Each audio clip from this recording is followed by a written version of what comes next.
नमस्कार मित्रांनो, मी आहे तुमचा मित्र राजू पवार। आपल्या सर्वांचं हार्दिक स्वागत। मित्रांनो, 5 सप्टेंबर ते 27 सप्टेंबर या गेल्या 22 दिवसांमध्ये बसमध्ये प्रवास करत असताना दिव्यांगांना त्रास दिला जात आहे।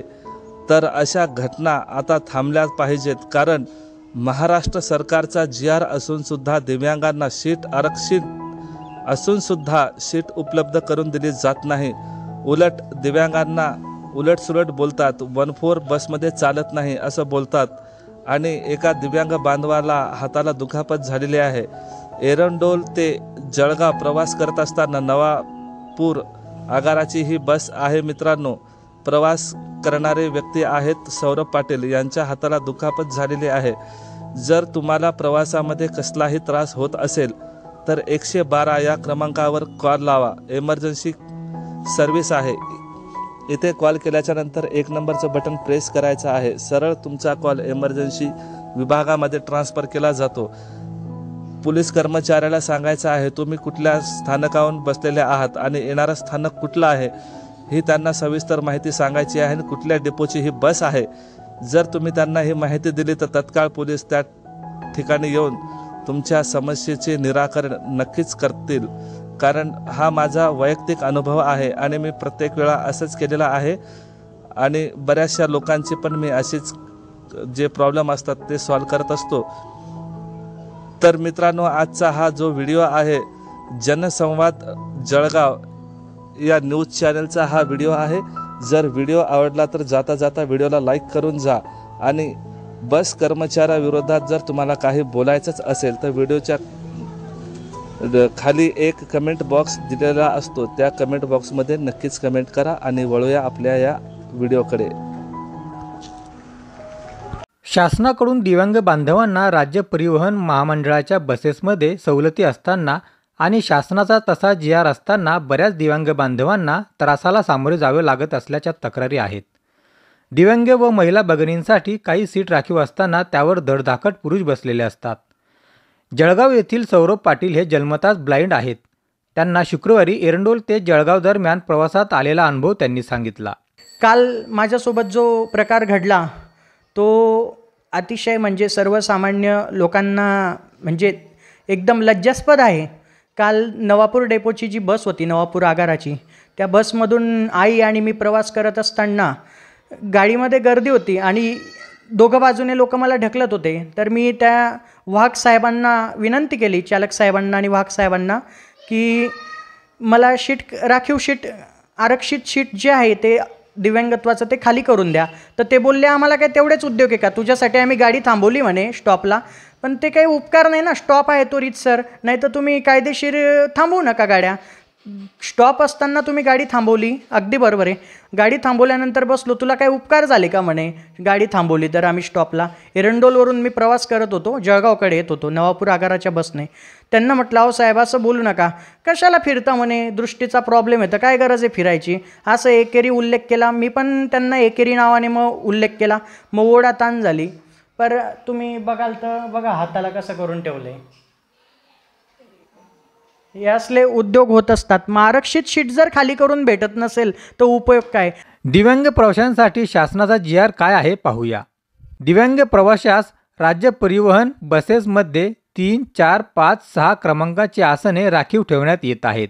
दिव्यांग लाभार्थी कोणत्याही स्थानकातून प्रवास करत असेल त्या स्थानकावर थांब्यावर सदर आसन प्रवासाकरिता उपलब्ध करून देणे।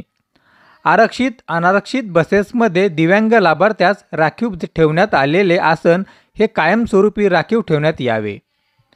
दिव्यांग प्रवासी उपलब्ध न झाल्यास सदर आसनाचा वापर सामान्य प्रवाशांना करता येईल, मात्र प्रवासादरम्यान दिव्यांग प्रवासी उपलब्ध होताच सदर आसने त्यांना रिकामी करून देण्यात यावीत।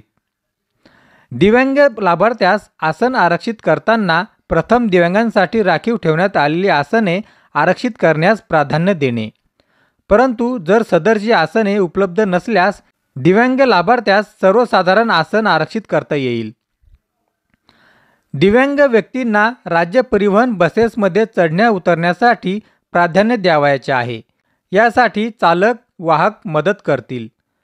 राज्य परिवहन बसमधून दिव्यांग प्रवाशांचे उतरण्याचे ठिकाण येताच राज्य परिवहन वाहकाने त्याबाबतची उद्घोषणा करून उतरण्याचे ठिकाण आल्याबाबत दिव्यांग प्रवाशांना सूचित करावे. दिव्यांग प्रवाशांचा राज्य परिवहन प्रवास सुखकर व्हावा या हेतूने योग्य ती मदत राज्य परिवहन चालक वाहकांनी दिव्यांग प्रवाशांना करावी. सद्यस्थितीत दिव्यांगांना विना वातानुकूलित शयनयान तसेच शिवनेरी जनशिवनेरी बसेसमध्ये आसने राखीव ठेवण्यात आलेली नव्हती. या परिपत्रकाद्वारे विना वातानुकूलित शयनयान तसेच शिवनेरी जनशिवनेरी बसेसमध्ये आसने राखीव ठेवण्यात येत आहेत. दिव्यांगांसाठी राखीव सीट असताना त्यांची अंमलबजावणी होत नसल्याची खंत सौरभ पाटील यांनी जनसंवाद न्यूजशी बोलताना व्यक्त केली. शासनाने दिव्यांगांना बऱ्याच सुविधा दिलेल्या आहे. परिपत्रक निघतं, GR निघतात, वेगवेगळे कायदे निघतात, पण त्याची खाली अंमलबजावणी होताना कुठे मला दिसत नाही साहेब. खाली अंमलबजावणी झाली पाहिजे. बऱ्याच वेळा आम्ही बसमधून प्रवास करतो. माझ्यासारखे बरेच दिव्यांग असतील, बांधव असतील माझे किंवा भगिनी असतील. बऱ्याच वेळा ST बसमधून प्रवास करताना आम्ही बघतो की तिकीट देताना पण प्रॉब्लेम देतात. कार्ड डुप्लिकेट आहे, मोबाईल कसं काय हाताळता येतो, असं आहे तसं आहे. मग आम्ही त्यांना सांगतो की तुम्ही गाडी डेपोला घ्या किंवा पोलीस स्टेशनला घ्या किंवा सिव्हिलला घ्या. तुम्ही आमचं रीतसर मेडिकल करा आणि तिथे आमच्यावर कायदेशीर गुन्हा दाखल होईल. तर ते वाहक किंवा चालक म्हणतात आम्हाला काय तेवढेच काम आहे का, खाली उतरून जा बसमधून, असं तसं. किंवा आता परिपत्र शासनाने काढून सोबतच्याला पण सवलत दिलेली आहे. 65% दिव्यांगत्व असल्यावर सोबतच्याला पण 50% सवलत मिळते, तीही नाकारली जाते. खाली कुठेही अंमलबजावणी होताना दिसत नाही. बसमध्ये दिव्यांग बांधव चढ उतार करताना वाहकाकडून मदतीची अपेक्षा असताना ती तर ते करत नाहीत, परंतु त्यांना त्यांच्या व्यंगावरून हिणवले जाते. हे कुठेतरी थांबावे अशी आशा दिव्यांग बांधव व्यक्त करीत आहेत.